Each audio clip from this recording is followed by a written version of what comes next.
We read news every day. News that's informative, but rarely encouraging. The InterMountain Christian newspaper aims to change that. They present the news you need to know, from what's going on in your community to your world, with encouraging words, motivation, and the resources you need to make positive changes in your life. What is your local government doing that you need to know about? What's happening in your community you need to be a part of? Whether it's a story from your neighborhood, a national story, or an encouraging word, you'll find biblical issues of everyday life in the InterMountain Christian newspaper. InterMountain Christian News is produced and supported by the work and donations of individuals and churches. You'll find it at churches, Christian bookstores, by subscription, and online at IMCNH12.org.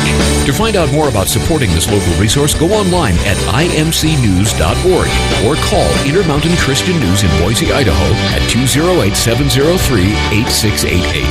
The InterMountain Christian News, a voice sharing the truth on matters dear to people's hearts. Are you tired of the secular news? Do you want a Christian view of politics? Do you want to know what is going on in your Christian community? Your wait is over. Welcome to the InterMountain Christian News Hour. Here is your host, Dr. Anthony Harper. It's great to talk with you, Rick. Thanks for calling in.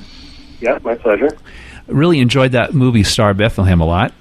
I'm so glad you did. I mean, that's been a phenomenal, amazing DVD. I can't even believe what's happened to it.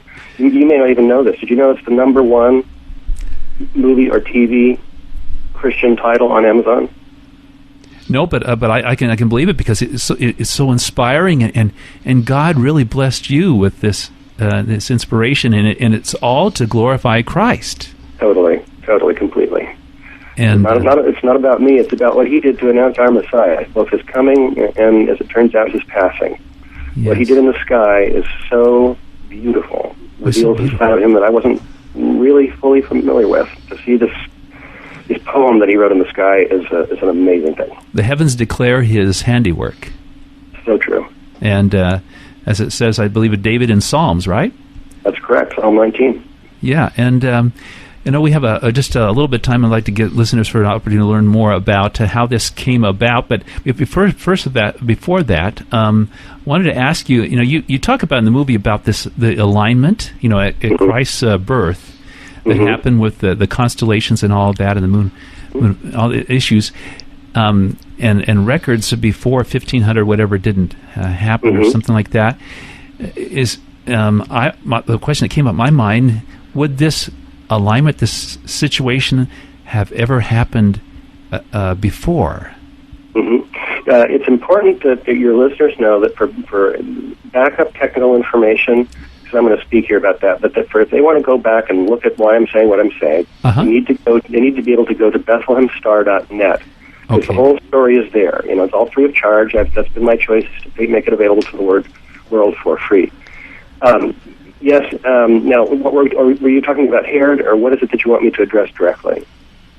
Well, see, I'm just thinking about that. That is the one question that came up on my mind, and maybe I don't want to. I want to talk about that issue, but maybe first I would want to ask about your background getting into this. Okay. What led up to the movie, and what you do, as far as vocation and all that. So. And I think you asked me a statistical question. That's what I was trying to get back to. Okay. The answer is the heavens move with great regularity. Right. The solar system and the universe is like a great clock, very predictable. Yes. Since Kepler discovered the three laws of planetary motion back in the 1600s, it's been possible to calculate exactly what skies looked like at any time in history, viewing from any spot on the Earth. And so, yes, it is true that because things happen again and again and again, some of the events that constitute the Star of Bethlehem, which was a series of events to account for everything that Matthew says about it, has to be a series of events. Some of those things happen with more regularity, some with much less regularity. If you stack all 9 events, if we comb through Matthew chapter 2, right, paying attention to every single clue, you come up with 9 characteristics of the star. Yes. Some of those 9 characteristics, those things do happen more often than others, but if you stack them all, you're not going to see that happen again in any time frame that's meaningful to us. I mean, it doesn't matter what might happen in 10 million years. Oh, of course not. and of course, it'll never recur in this sense, or never occurred before in this sense, These 9 events strung together exactly as Matthew describes them formed the bookends to the life of a man who said he was the Messiah of mankind. And so that's never going to happen again. Oh, it's not. That's for sure. So the chance of it ever having happened before or happening again is basically nil. Yeah. That's just that was the one main question about this issue. And, it really doesn't negate the issue is that, Christ's handiwork, the heavens declare His glory, and it is so exciting. And it really is.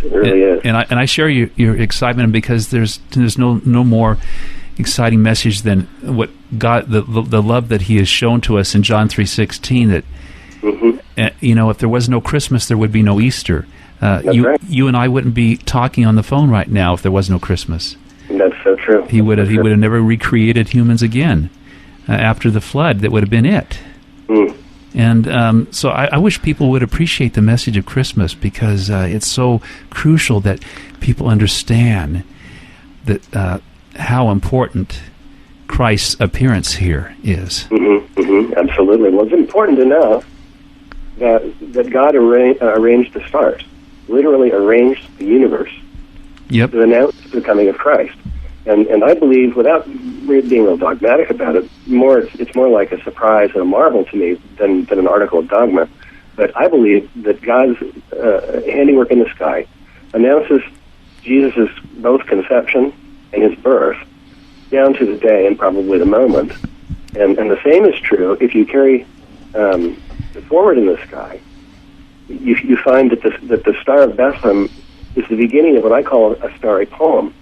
That begins at Christ's conception and His birth, but ends at the day of the cross. And again, with split-second timing, what happens in the sky reflects what is happening on the earth in a poem of terrible beauty. And that's one of the things that people get to see on the DVD. Oh yes. You mentioned the website is BethlehemStar.net? .com. They both work. .com, and they can learn more about actually you. I think they can your background and kind of what led up to this issue, right? And you are a practicing attorney as well. I am. I'm an intellectual property lawyer, which means I'm involved with the protection of ideas, copyright, trademark, licensing, and that sort of thing. Okay. So God sort of barged into my life through this project. I'm not an astronomer, but he called me to do it, obviously. Anybody who wasn't a believer would look at me and say, that Larson guy, he's got an obsessive-compulsive disorder. He's just spending thousands of hours researching astronomy. But if you're a believer, you'd look at me and say, well, he's got a calling. And that was my experience of it. It wasn't a burden or anything. I just wanted to do it. And I just kept pushing and pushing. I should say there's some interference happening. Do you hear that, Rick? I did. I heard you drop out, so I must have myself. It could be that phone that you're on. Yeah, it could be. But something's happening there. Well, I'm sorry to hear that. Oh, no. You're not close to a landline, are you? No, I'm not very close to a landmine. I was just going to tell your listeners, as long as we're talking about technical things, please ask them not to kiss their radios because I am nursing a cold here. Not to kiss your radio. Well, I would hope that they would not try to do that. That could be a problem. It's good to have a sense of humor, Rick, especially this time of year. Yes. We're talking about later in the program about the stress that people are going through at Christmas time. Isn't that a shame, though? Yeah, I know it's a right topic because some people really do feel it. Yes, but it's because they don't catch the message of what God has done in the Christmas message. We get focused on, well, it's painful. We lose someone. Christmas time is it can be a lonely time for people, but when we get overwhelmed by that loneliness, it's because we've somehow got distracted from the message of Christmas, from the message of the best sacrifice of all, the one that loves us so much. And the star proves that. Yes, to me, it proves it. I've heard people complain without having seen what I do. And I've never heard this complaint out of someone who's seen the presentation or the DVD, but I have heard from people who have not seen it. They worry, and actually they kind of complain that I'm taking the mystery or the supernatural out of the star, which is a grave misunderstanding. I mean, they think that if God didn't do a special miracle, create something on the spur of the moment, that it's not miraculous. But which is more miraculous, creating something on the spur of the moment, or setting up the entire universe from the moment you flung the stars into existence to announce the arrival of Messiah and his passing on the cross. I take that to be extremely miraculous. Well, and I think this example, Rick, would be kind of like with Moses. God used the natural elements of water and wind and harnessed all those, to dry up the Red Sea. That's right. But he used natural things, and to me, it reminds me of the Star of Bethlehem. He's used the natural elements, the constellations, the things that are out there, and put them all together for his glory, and brought them all together for a message. That's right, and arranged it from before time. Right. Suddenly it makes sense out of some scriptures which sound otherworldly. For example, when Jesus is said to be the lamb that was slain before the foundations of the earth. Well, that makes perfect sense when you see that God structured this whole transaction from before time, before human can even conceive of time. Yes, it is so. I get overwhelmed, Rick. You can share my concern about being overwhelmed by the greatness of God, and I feel like falling down often when I think about how great He is, and maybe that's why people every knee will bow, and sing His greatness. So, I must say that I was overwhelmed multiple times when researching this project. There are hundreds and even thousands of hours of research time in the project, and more than once, I was put so in the awe of God to see what He has done that I was in tears. Yeah. And when I found the conclusion of the poem, which is the last part of the DVD, I know exactly what I was doing. I was sitting outside on my deck where I did all of my research, and I was crying. I had to cry, and I looked at the sky, and I asked Him. I said, "My God, what did you do?" Because the conclusion of the poem, it's a poem of terrible beauty, pathos, but beauty. And it's a very moving thing. That's the part of, I think, the presentation that moves most people the most deeply. And it's the part of the presentation that most closely involves the book of Revelation. Yes. And some of the mysteries there are solved and disclosed by my research and in the DVD. And I think that's really what people enjoy the most. Oh, such an exciting message, Rick. We could easily go on for many hours. Yeah, no doubt. Like to think about God's greatness, and I was, Rick, at the Kennedy Space Center this last summer. You could see those deep space Hubble telescope images in the IMAX, the IMAX theater. I felt like I was floating inside this distant, in the star system, this galaxy. I was just overwhelmed by all that God has done here. It just, the word that comes to mind for me, it's a human word, but still, it's the word profligate, in the sense that God didn't have to be careful with resources because His resources are infinite. Right. And so it's not like He's wasteful. There's simply no reason for Him to conserve. So He made this resplendent profligate beauty throughout the universe. Right. It's amazing stuff. Oh, it is. I was thinking about you've seen that movie Contact with Jodie Foster. Sure. Yeah. She makes that. She talks about Occam's razor or something, and something about making the comment a couple times. Well, if this is all that there is, there's a mighty waste. If we're all that is here, then there's a mighty waste of space. Now, I thought that was an insult to our Creator. Like God is making mistakes here. I mean, if He wants to make us. Just us, that's okay. And if there's all this space out in the universe, that's okay too, because it displays his handiwork, But can I make another bad joke? Sure. I found out that Jesus likes my DVD. I love saying that because that makes everybody think, oh, wait, He really is nuts. but what I mean is Jim Caviezel, the guy who played Jesus in The Passion of the Christ. Oh, that's a big fan of the DVD, so I get to say Jesus likes my DVD. Well, I bet you can have fun with that, Yes. Yes. Well, are you referring to the real Jesus? Like, something I don't know, or this other guy? Just Jim Caviezel. I'm glad you clarified that, Yeah. Yeah, so... if there's a mention about the Passion of the Christ movie, which moved me to tears more than I've cried more than I've ever done my whole life. Yeah. In that very movie. Difficult to watch, isn't it? Oh boy, the pain, and I felt paralyzing helplessness. I wanted to protect Jesus. I wanted to do like what Peter did. I wanted just to go after him with machine gun, But thank goodness you weren't able and no one else was, because really, as horrible as it was, he had to go there, and he knew it, and he did it for us. I know. I just there's no greater sacrifice. John 3:16, all over again, same message. And so, yes, we get motivated by these things because we're so overwhelmed by God's greatness, and it was crucial for you, Rick, to be able to share this message in this movie to help. Well, apparently so. I mean, I never suspected that this project would grow as large as it has. I never had any way of dreaming that the DVD would do what it has done.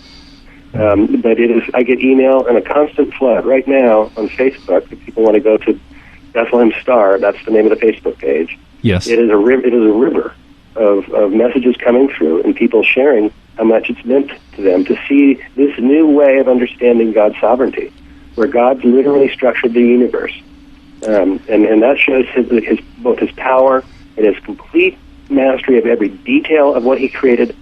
It's a new understanding of the sovereignty of God. We've all been able to say God is in control, and maybe some of us use that word sovereignty. Right. Seeing it on this level, this is something different entirely. Oh, totally different. Now, we were talking earlier, we started out talking about there are other people would say, oh, well, God could just create a star out of nothing just for this moment in time. Sure could. And, well, of course, he's not limited, as you said earlier. But it makes more sense, just like in the days of Moses, that he used these natural elements. He harnessed all this power. Naturally, of course, there wouldn't be any hurricane that could dry up the Red Sea. Well, think about this, if you would. If God had used a special miracle, and I don't have any problem with special miracles, I'm quite sure he's done them throughout history, but if God had used something special outside the natural order to be the Star of Bethlehem, we would not have been able to rediscover it today. But for some reason, he has decided, after 2,000 years, puzzle this one, after 2,000 years, he's decided to permit us to rediscover the star, and as modern men, be resensitized to the sky. Most modern men are not familiar with the sky at all because of light pollution. Right. I think he's resensitizing us. One reason could be because Jesus told us in end times there will be signs in the sun, moon, and stars. They will be. And if we're not looking up, if we're paying no attention, we're going to miss them. So I think that's part of why God seems to favor this star project so much, and why he's made the DVD just go off the charts. Related to the star issue is that you talked about in the movie. The star is a combination of events that where these line up to make a bright, very bright appearance. Yep. Yes, I do believe the Star of Bethlehem was the brightest star anyone alive at that time had ever seen. And I don't say that lightly. I say it because of the math. I can show you.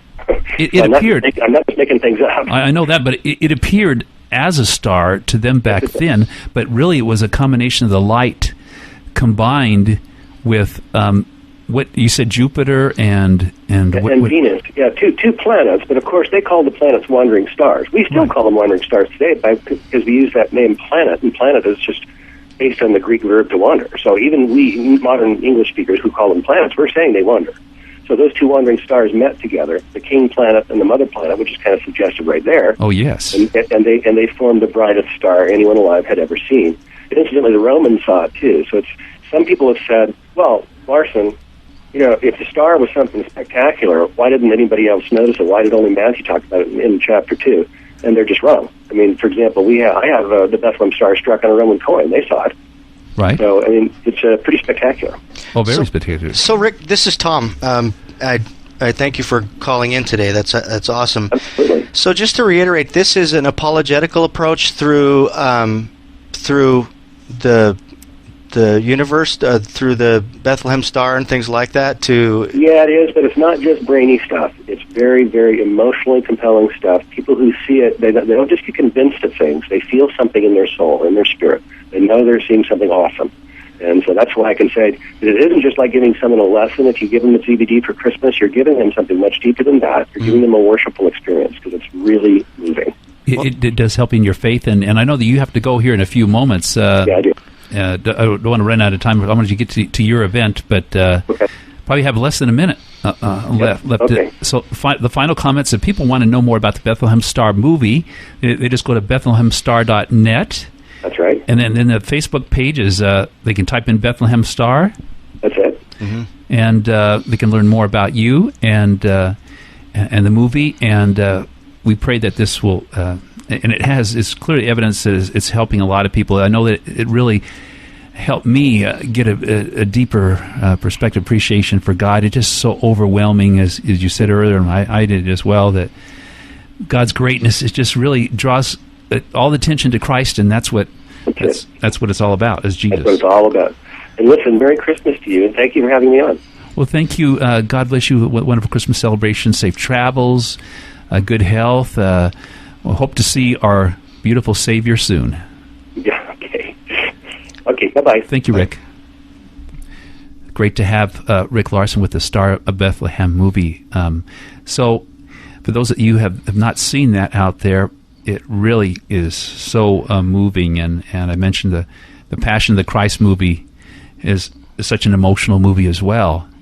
But, I think about how we need to be thinking about all that Christ has done for us. We owe him our life, and how I yearn to be with him more than anywhere or anything. And he is what life is all about. I mean, that's why Paul said to live as Christ and to die as gain. Paul knew that all that life is, it is Christ. He is sustaining us he's sustaining us, the whole universe, by his mighty word and power. And for those that haven't read the first chapter of Hebrews, it talks about the greatness of Jesus. And in the Greek language, it really goes into the concept. They talk about the universe. We know that the scientists have said the universe is accelerating, defying natural laws of gravity. It's accelerating. It's picking up speed. And this concept is in the first chapter of Hebrews, that Christ is propelling the universe by his mighty word and power.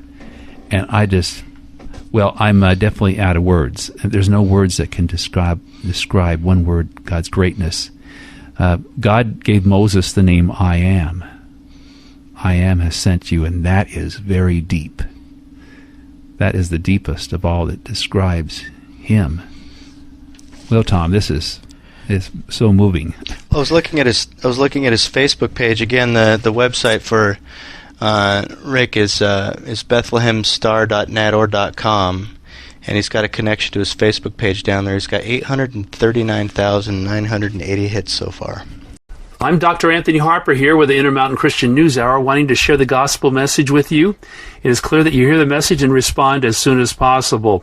In John 3:16, it says, "For God so loved the world that he gave his only begotten Son, that whosoever would believe in him would not perish, but have everlasting life." Please humble yourself today and admit your sins and ask Jesus to forgive you of your sins and be your Savior today before it's too late. If you died today without Jesus, you would be lost forever in hell, which does exist, contrary to what you've heard from Oprah Winfrey and so many others. Please respond today. To learn more about having a relationship with Jesus, you can check out our website, IMCNH12.org, and at the top left of our website, you'll see a Who is Jesus banner ad, so you can click on that for more information. Also, you can call 24/7, this toll-free number, 1-888-NEED-HIM. And there's also a website, www.needhim.org. Once again, that 24/7 telephone number, toll-free, 1-888-NEED-HIM. We read news every day. News that's informative, but rarely encouraging. The InterMountain Christian newspaper aims to change that.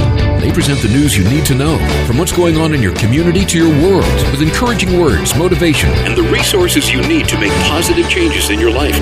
What is your local government doing that you need to know about? What's happening in your community you need to be a part of? Whether it's a story from your neighborhood, a national story, or an encouraging word, you'll find biblical issues of everyday life in the InterMountain Christian newspaper. InterMountain Christian News is produced and supported by the work and donations of individuals and churches. You'll find it at churches, Christian bookstores, by subscription, and online at imcnews.org. To find out more about supporting this local resource, go online at imcnews.org or call InterMountain Christian News in Boise, Idaho at 208-703-8688. The InterMountain Christian News, a voice sharing the truth on matters dear to people's hearts. I'm Dr. Anthony Harper here with the InterMountain Christian News Hour, an outreach of the InterMountain Christian newspaper, making a difference. And And we need your support of good news. Check out our website at imcnews.org, where you can download our newspaper and make your tax-deductible donation to support our voice, our Christian concerns at the White House and in Israel and other places. Do go online to make your donation and to support this important news ministry, the only evangelical Christian newspaper of its kind, a grassroots newspaper in our InterMountain regions, spanning from Colorado over to Reno, Nevada. And we currently have needs to cover our travel expenses for White House and Israel trips. And also, we need a donated minivan, a vehicle, a good condition, low mileage, air conditioning, and automatic transmission for delivery of our newspapers and other news events that we go to cover, representing Christian concerns. So please make your donation tax deductible online at imcnews.org just by clicking on the donate banner ad that you see there. Thank you for your support of our good newspaper and for your prayers, most importantly, that we can continue to be a voice of truth for Christians in our InterMountain region, for the glory of God.